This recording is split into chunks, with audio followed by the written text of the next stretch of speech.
Shanti. Om Today's Shanti. Murli date is आज 12th की of तारीख है November 12/2/17 2017।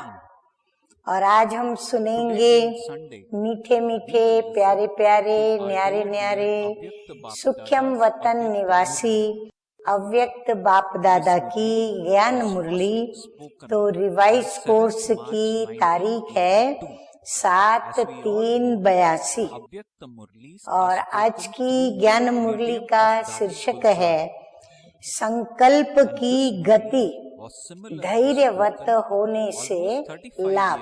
आज बाप दादा अपने एक बाप दूसरा न कोई ऐसे एक नामी और एक रस स्थिति में स्थित होने वाले स्मृति स्वरूप बच्चों से मिलने आए हैं कि हर बच्चे के मर्जी व जन्म की श्रेष्ठ रेखाएं बाप दादा देख रहे हैं।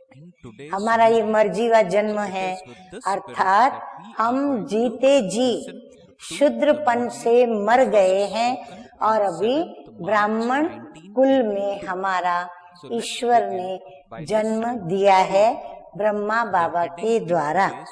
तो बाबा भी हमारी श्रेष्ठ रेखा जो हमारी मर्जी व जन्म की है वो देख रहे हैं।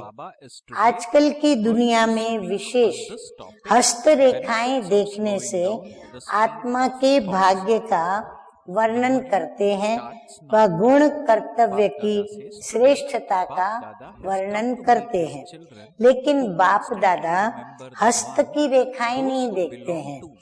हर एक बच्चे के मुख से नयन और मस्तक द्वारा हर एक की स्पीड और स्टेज की रेखाएं देख रहे हैं। दुनिया वाले कौन सी रेखाएं देखते और बाप दादा हम बच्चों की आत्माओं की कौन सी रेखा देखते हैं वो अंतर बाबा बतला रहे हैं। तो बाबा क्या देखता है वो हम ध्यान से सुने कि हम सभी के बच्चों के मुख की रेखा, हम हर्षित मुख हैं, उदास चेहरे के हैं, प्रश्नार्थ चिन्ह वाले हैं या समस्या स्वरूप रेखाएं हैं। तो बाबा हमारे मुख को देखते हैं। फिर नैन और मस्तक के द्वारा नैन भी हमारे देख रहे हैं और मस्तक पर हमारी फलक और झलक भी देख रहे हैं कि हमारी सभी की स्पीड और स्टेज कैसी है, पुरुषार्थ की हमारी स्पीड क्या है और फिर हमारी स्थिति की स्टेज क्या है। तो बाबा हमारी वो रेखाएं देख रहे हैं। वैसे भी फेस द्वारा ही मनुष्य आत्मा को परखने की कोशिश करते हैं। हाँ, फेस के अंदर आंखें भी है, मस्तक भी है और चेहरा भी है, तो चेहरे की चमक भी है और होठों की स्माइल यानी होठ हमारे किस प्रकार से अपनी अंदर की स्थिति दिखाते हैं। तो पूरा ही चेहरा हमारा अंदर की स्थिति को दिखाने का दर्पण है। वे लोग देह अभिमानी होने के कारण स्थूल बातों को चेक करते हैं, लेकिन बाप दादा मस्तक के द्वारा स्मृति स्वरूप को देखते हैं। वो देखते हैं स्माइलिंग फेस नहीं, रोती सूरत है, वो देखते हैं चेहरा उदास है। तो बाबा ये बाहर का फेस नहीं देखते, बाबा क्या देखते हैं मस्तक के द्वारा, मस्तक में विराजमान चैतन्य चमकता हुआ बिंदु स्वरूप जो आत्मा सितारा है उसका स्मृति का स्वरूप देखते हैं कि वो आत्मा किस स्मृति की स्टेज पर स्थित है। नैनों के द्वारा बाबा क्या देखते हैं ज्वाला रूप देखते हैं, मस्तक में स्मृति का स्वरूप देखते हैं और नैनों में बाबा क्या देखते हैं कि ज्वाला स्वरूप कितने नैन है। माना नैनों से बाबा की याद की ज्वाला हाँ, लगन में मगन वो कितने हैं। मुख की मुस्कान के द्वारा न्यारे और प्यारेपन की कमल पुष्प समान स्थिति को देखते हैं। एक होता है अपनों को देख के बहुत अच्छी स्माइल करना, बड़ी स्माइल करना, और एक होता है परायों को देखकर, शत्रुओं को देखकर और स्माइल अलग टाइप से करना। तो बाबा स्माइल भी कौन सी देख रहे हैं? न्यारेपन की और प्यारेपन की। चाहे उनके सामने मित्र हो, चाहे शत्रु हो, चाहे अपना हो, चाहे पराया हो, परंतु उसका फेस प्रभु को प्रत्यक्ष करने वाला स्माइलिंग फेस हो। तो बाबा वो अंदर की स्थिति देखते हैं। जो सदा स्मृति स्वरूप रहते, उनकी रेखाएं सदा मस्तक में संकल्पों की गति धैर्यवत होंगी। बाबा कहते जो ऐसे स्मृति स्वरूप होंगे, यानी अंदर की स्थिति एक बाप की स्मृति में लवलीन होंगे, हर्षित मुख होंगे। उनकी रेखाएं क्या होंगी? सदैव मस्तक में कैसे दिखाई पड़ेगी? संकल्पों की धीरता के रूप में, संकल्पों की गति के रूप में वो दिखाई पड़ेगी। किसी भी प्रकार का उनको बोझ नहीं होगा। उनके मस्तक पर किसी भी प्रकार की चिंता की रेखा नहीं दिखेगी। वो जैसे बेफिक्र बादशाह की रेखाएं दिखेंगी। उनका प्रेशर नहीं होगा, संकल्पों का प्रेशर नहीं दिखाई पड़ेगा। एक मिनट में एक संकल्प द्वारा अनेक संकल्पों को जन्म नहीं देंगे। कोई भी एक संकल्प आया कि ये हादसा हुआ, ये घटना हुई, या ये प्रसंग है, या ये बात हुई, तो उस एक बात के पीछे अनेक प्रश्न, क्यों हुआ, क्या हुआ, कैसे हुआ, ऐसे तो होना नहीं चाहिए था, फिर क्यों ये बात बनी। तो ये जो अनेक संकल्पों को जन्म देने वाले प्रश्न हैं, वो प्रश्न संकल्पों में नहीं उठते। जैसे शरीर में कोई भी बीमारी को नब्ज की गति से चेक करते हैं। हाँ, जो वैद्य होता है वो हमारी बीमारी को कैसे कैच करता है? हमारे हाथ पर अपना हाथ रखकर नब्ज को वो चेक करता है, और उसी नब्ज से वो हमारी बीमारी को पहचान लेता है। क्योंकि वो जो नब्ज की धड़कने की जो गति है, नब्ज में जो ब्लड बहता है, उसकी जो गति है, वो उन गति को चेक करता है। ऐसे संकल्प की गति ये मस्तक की रेखा की पहचान है। बाबा कहते हैं ऐसे विचारों की गति हमारे मस्तक में क्या चल रहा है, कितनी पावर है हमारे पास, और कितने मेरे अंदर गुण हैं, ये सब दर्शाने की रेखाएं बनती है। तो वो मस्तक से पहचानी जाती है। अगर संकल्प की गति बहुत तीव्र गति है, तो एक से एक संकल्प चलते ही रहते हैं, और संकल्पों की गति भी अति तीव्र होना, यह भी भाग्य की एनर्जी को वेस्ट करना है। कितनी अच्छी बात बाबा ने बताई कि मस्तक में हमको दिखाई पड़ता है कि इसके संकल्प बहुत फास्ट चल रहे हैं, तो चेहरे पर वो आ जाता है। एक के बाद उसको संकल्प के ऊपर संकल्प चलते ही रहते हैं। तो संकल्पों की ये जो तीव्र गति होती है, वो वाइब्रेशन चेहरे पर आता है और वायुमंडल में भी आता है। तो उससे पहचाना जाता है कि ये बहुत सोचों में है।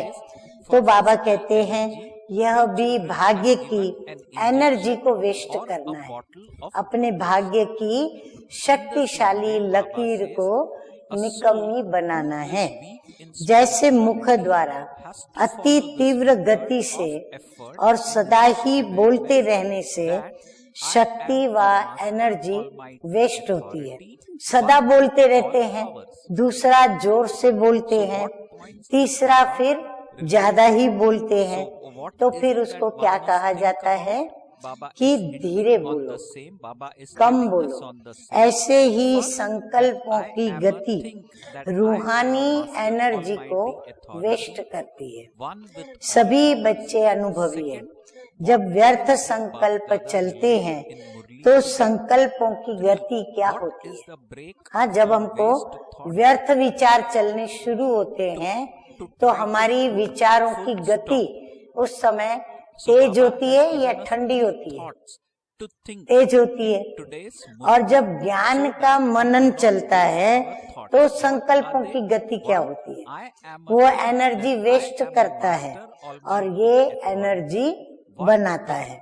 व्यर्थ संकल्प की तेज गति होने के कारण अपने आप को शक्ति रूप कभी अनुभव नहीं करेंगे।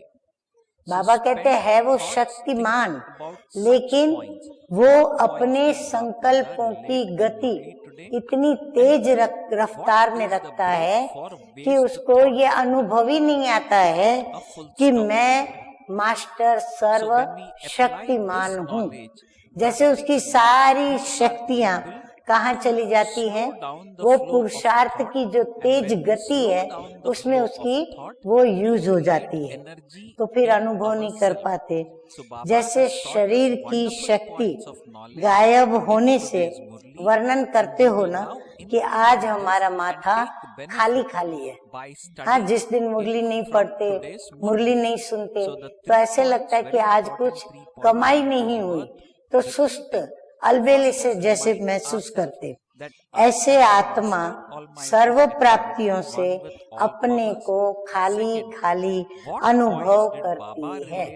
तो बाबा कहते हैं ऐसे ही जो अपनी स्थिति नहीं रखते, जो व्यर्थ संकल्प करते, टाइम वेस्ट करते, तो ऐसे संकल्प करने वाले बच्चे फिर क्या अनुभव करते हैं? जैसे वो खुद खाली हो गया है, उसके पास कुछ है ही नहीं, और वो वर्णन भी वैसे करता है, तो उसको ये अनुभव आता है जैसे शारीरिक शक्ति के लिए इंजेक्शन लगाकर ताकत भरते हैं, वह ग्लूकोज की बोतल चढ़ाते हैं। ऐसे रूहानियत से कमजोर आत्मा पुरुषार्थ की विधि स्मृति में लाती है। बाबा कहते हैं ऐसे ही जैसे साकार में कोई वीक हो जाता है तो उसको ताकत का इंजेक्शन देंगे या ग्लूकोज की बोतल चढ़ाएंगे ताकि वो आत्मा अपने को शक्तिमान फील करे। तो बाबा कहते हैं यहाँ भी रूहानी स्थिति बनाने में जो अपने को कमजोर महसूस करते हैं, उस आत्मा की विधि उनको स्मृति में लाने के लिए फिर बाबा क्या करते हैं? बाबा भी ज्ञान की ग्लूकोज बोतल चढ़ाते। कौन सी? मैं मास्टर सर्वशक्तिमान हूँ। आज मुरली में बाप दादा ने मुझे क्या क्या पॉइंट सुनाई। व्यर्थ संकल्प को ब्रेक क्या दी, कैसी दी, कितना समय के लिए दी। बिंदी लगाने का प्रयत्न करना, ब्रेक लगाने की कोशिश, फिर बिंदी लगाने की, बिंदी को भी लगाने का प्रयत्न करते, तो ये हुआ इंजेक्शन लगाना। तो बाबा कहते हैं ऐसे अपने आप के दर्पण में खुद की कमजोरी को देखें और फिर क्या करें? हम बिंदी लगाने का प्रयत्न करें, संकल्पों को ब्रेक देने का प्रयत्न करें, और बाप दादा ने क्या क्या मुझे पॉइंट्स सुनाई हैं उसको स्मृति में लाएं। तो ये तीन बातें यदि हम करते हैं, गोया हम बाप से इंजेक्शन लगाते हैं ठीक होने के लिए। तुरंत इंजेक्शन का जैसे जैसे लिक्विड अंदर जाता है, हम यहाँ फ्रेश होते जाते हैं। या फिर बाबा कहते हैं कि ऐसे पुरुषार्थ की विधि के इंजेक्शन के द्वारा कुछ समय तो शक्तिशाली हो जाते हैं। जैसे कोई को बहुत वीकनेस आती है तो सलाइन चढ़ा देते हैं, ग्लूकोज चढ़ा देते हैं, तो उसको टेम्पररी तुरंत क्या होता है, एनर्जी आ जाती है, तो वो शक्तिशाली हो जाते हैं। वह विशेष याद के प्रोग्राम्स द्वारा, वह विशेष संगठन और संघ द्वारा ग्लूकोज चढ़ा लेते हैं। लेकिन संकल्प की गति, फास्ट के अभ्यासी थोड़े समय की शक्ति भरने से कुछ समय तो अपने को शक्तिवान अनुभव करेंगे, लेकिन फिर भी वो कमजोर बन जाएंगे। इसलिए बाप दादा मस्तक की रेखाओं के द्वारा रिजल्ट देखते हुए फिर से बच्चों को यही श्रीमत याद दिलाते हैं कि संकल्प की गति अति तीव्र नहीं बनाओ। हाँ, तो बाप दादा भी जब देखते हैं कि इनके मस्तक की रेखाएं कमजोर दिखाई पड़ती हैं, ये रूहानी नशे में भी कम रहते हैं, तो बाबा कहते हैं कि समय अनुसार वो भी अपने को जब शक्तिवान अनुभव करेंगे, तो शक्तिवान जब कोई अपने को अनुभव करता है तो वो क्या करता है, वो शक्तिवान कभी कभी अपनी शक्ति दिखाने का, उसका प्रदर्शन करने का प्रयत्न करता है कि मैं कितना शक्तिशाली हूँ। और वो शक्तिशाली का जो प्रयत्न होता है, वो प्रयत्न किस रूप में नजर आता है, एक्साइटमेंट, तीव्र गति से बोलना, जोश में बोलना, जल्दी बोलना, सभी के बीच में तुरंत अपने उत्साह उमंग को कंट्रोल न कर सकने के कारण बोलना।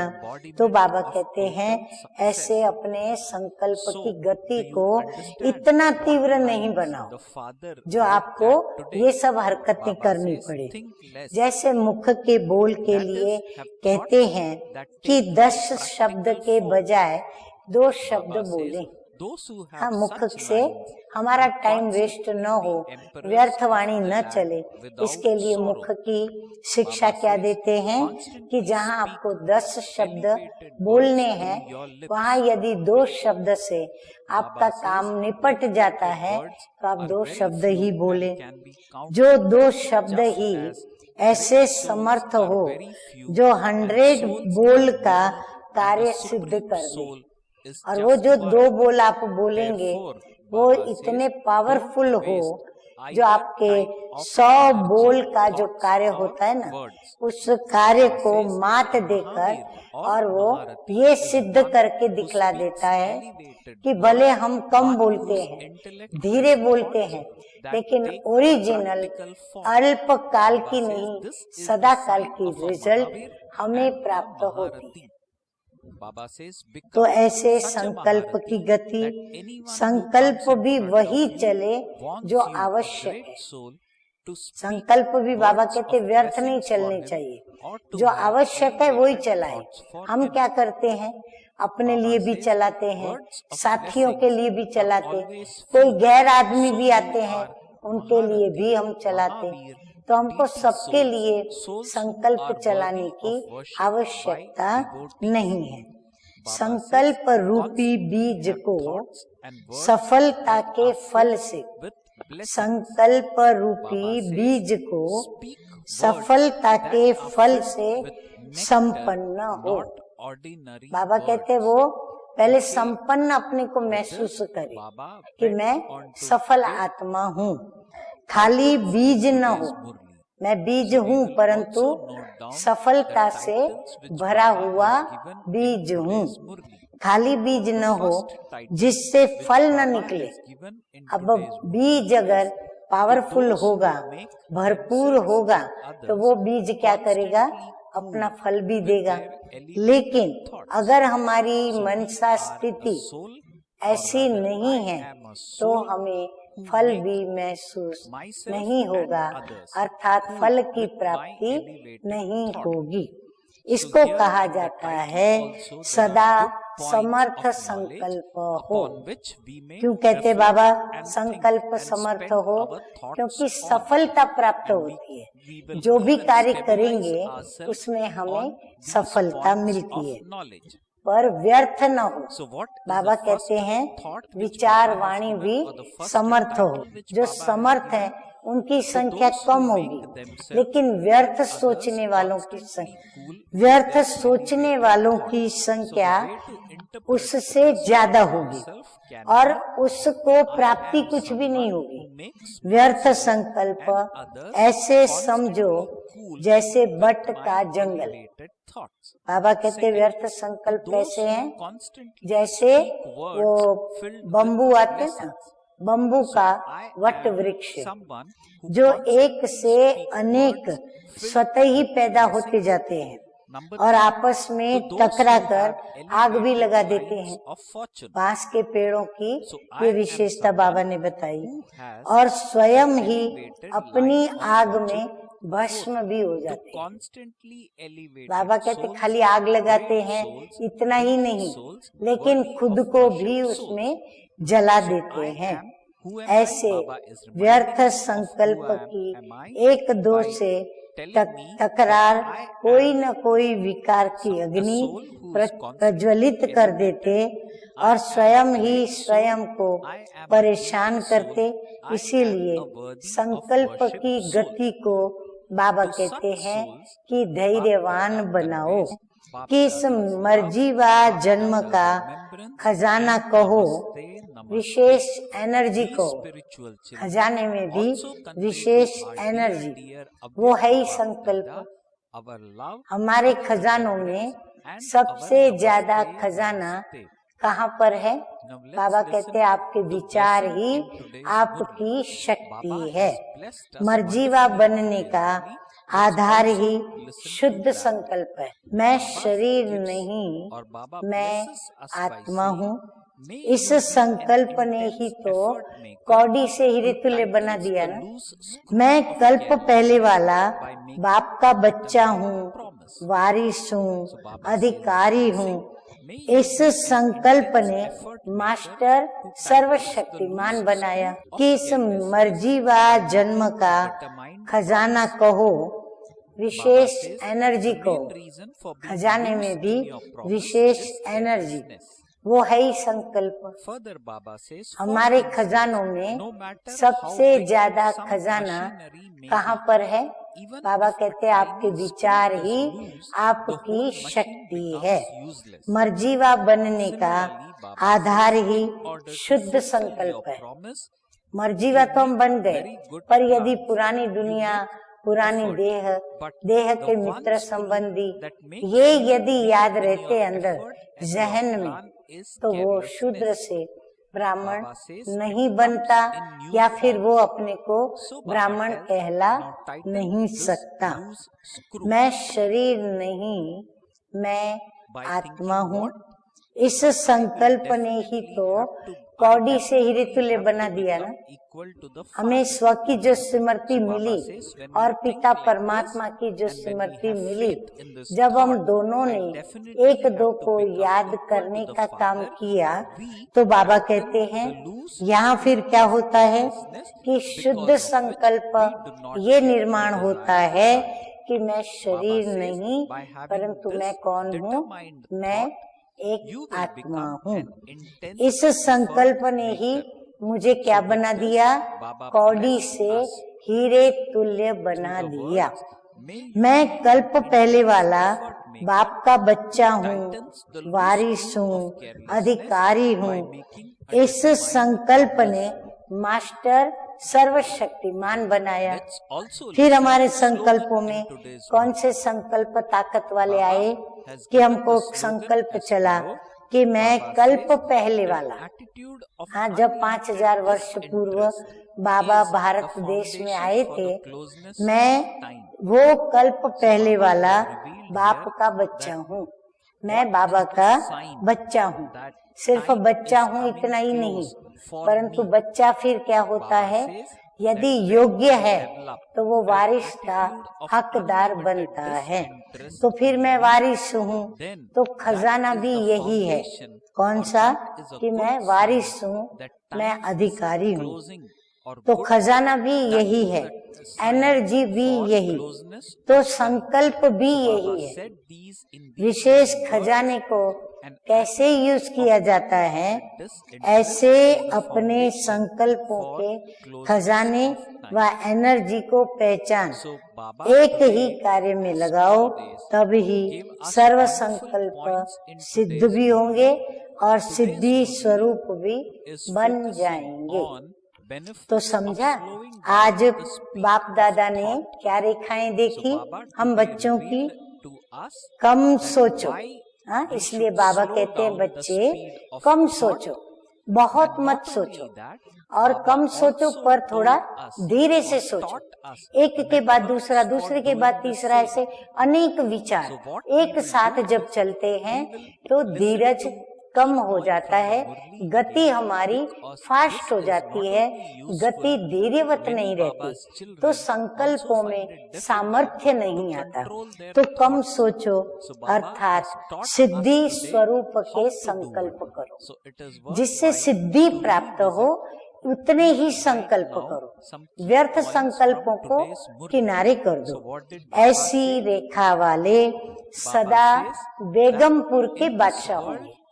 जितने आवश्यक है संकल्प, जितने समर्थ हैं, जितने श्रेष्ठ हैं, जितने उस कार्य के लिए हमें संकल्प करने चाहिए, उतने ही हम धीरी गति के साथ परंतु सिद्धि को फास्ट प्राप्त करे, ऐसे संकल्प जब हम करेंगे बाबा की स्मृति में, बाबा की याद में, तो बाबा कहते हैं ऐसी स्थिति वाले बच्चे क्या बनेंगे?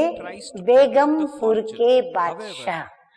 गम होते भी उनकी स्थिति क्या होगी? बेफिक्र बादशाह की होगी। मुख से सदैव महावाक्य बोलो। बाबा कहते वाक्य भी नहीं, वैसे तो महावाक्य प्रभु के ही होते हैं, परंतु बाबा कहते नहीं, तुम मास्टर भगवान हो तो तुम्हारे भी महावाक्य मुख से निकलने चाहिए। और महावाक्य क्या होते हैं? बाबा कहते हैं कि महावाक्य गिनती के होते हैं। महावाक्य बहुत सारे नहीं होते हैं, वो गिनती के होते हैं। जैसे महान आत्माएं भी गिनती की होती हैं। हाँ, सभी महान आत्माएं नहीं होती हैं, महान आत्माएं भी गिनती की होती है। आत्माएं अनेक होती है, लेकिन परमात्मा कितने? तो परमात्मा एक ही है। तो आत्माएं अनेक होती है, परमात्मा एक होता है। तो दोनों एनर्जी संकल्प की और वाणी की व्यर्थ में खर्च नहीं करो। बाबा कहते इसीलिए कम बोलो, धीरे बोलो, जो भी बोलो वो महावाक्य बोलो, गिनती के वाक्य बोलो। महावीर, महारथी अर्थात मुख द्वारा महावाक्य बोलने वाले। हाँ, बाबा परिभाषा बतलाते हैं कि महारथी और महावीर किसको कहा जाता है? जो गिनती के महावाक्य बोलते हैं और मधुर बोलते हैं, और जिनकी बुद्धि के द्वारा सिद्धि स्वरूप संकल्प चलते हैं। जिनके संकल्पों में क्या होता है? सिद्धि स्वरूप होते हैं। तो संकल्प भी बड़े पावरफुल होते हैं। तो ये निशानी है महावीर और महारथी की। ऐसे महारथी बनो जो कोई भी सामने आए तो यही इच्छा रखे कि ये महान आत्मा मेरे प्रति श्रेष्ठ संकल्प सुनाए, आशीर्वाद के दो बोल बोले। हाँ, जैसे हमको अंदर कैसे इच्छा रहती है, आशा रहती है कि बाबा मेरे प्रति कुछ कहे, दो शब्द बोले। तो जब हम ऐसे महारथी और महावीर बने तो आत्माओं को हमारे लिए ये अपेक्षा हो, इच्छा हो कि हमारे प्रति ये दो महावाक्य कुछ सुनाए, हमारे प्रति दो बोल वो बोले, कोई श्रेष्ठ संकल्प हमको सुनाए, कोई प्रेरणा हमारे प्रति उनके मुख से निकले। ऐसी उनको अंदर भावना हो। तो आशीर्वाद के दो बोल बोले, हाँ, जिसको हम कहते हैं कि हमारे प्रति उनके मुख से आशीर्वाद का कोई बोल निकले। तो आशीर्वाद के बोल सदा कम होते हैं। हाँ, आशीर्वाद के बोल कितने होते हैं?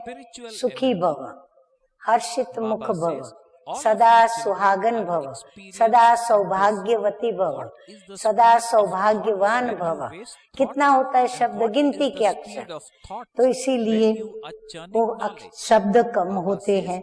तो आप महारथी, हाँ, बाबा कहते हैं आप सभी बच्चे क्या हो?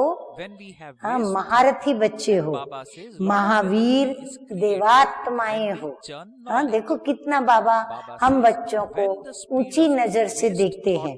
भक्तों की पूज्य आत्माएं हो। हाँ, ये सब याद रखो। महारथी हैं हम, महावीर देवात्माएं हैं, भक्तों की पूज्य आत्माएं हैं।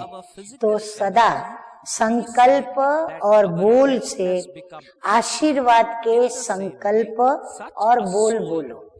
हाँ, तो बाबा कहते सदा आपके संकल्प और बोल में क्या हो? शुभ भावनाओं के भरे हुए आशीर्वाद के बोल हो, और आपके संकल्प भी ऐसे ही अति उत्तम निकले। अमृत वाणी बोलो। आपकी वाणी उनको मीठी मध जैसी लगनी चाहिए। तो बाबा कहते हैं अमृत वाणी बोलो, उनको अमर बना देवे। यानी आपकी आशीर्वाद के बोल उनके जीवन को अमर बना दे। इतना उनका नाम निकले कि मरने के बाद भी वो सभी आपको याद करे। तो अमृत वाणी बोलो, लौकिक वाणी नहीं। लौकिक वाणी जैसे लौकिक शरीर आज है, कुछ वर्ष के बाद छूट जाएगा, तो उसके साथ सब कुछ नाम निशान मिट जाता है। लेकिन अमृत वाणी से जो हमारे आशीर्वाद निकलते और उन आशीर्वादों से वो जो अपनी जीवन बनाते और वो जीवन में जो श्रेष्ठता आती, महावीर पनाता, महारथी पनाता, पूज्यपन आता, तो वो पूज्यपन उनको क्या करता? अमर बना देता है। तो लौकिक नहीं, वो जैसे अलौकिक और असाधारण व्यक्ति बन जाते हैं। अच्छा, अभी सुनेंगे मीठे मीठे अव्यक्त बाप दादा के द्वारा हम बच्चों को याद प्यार।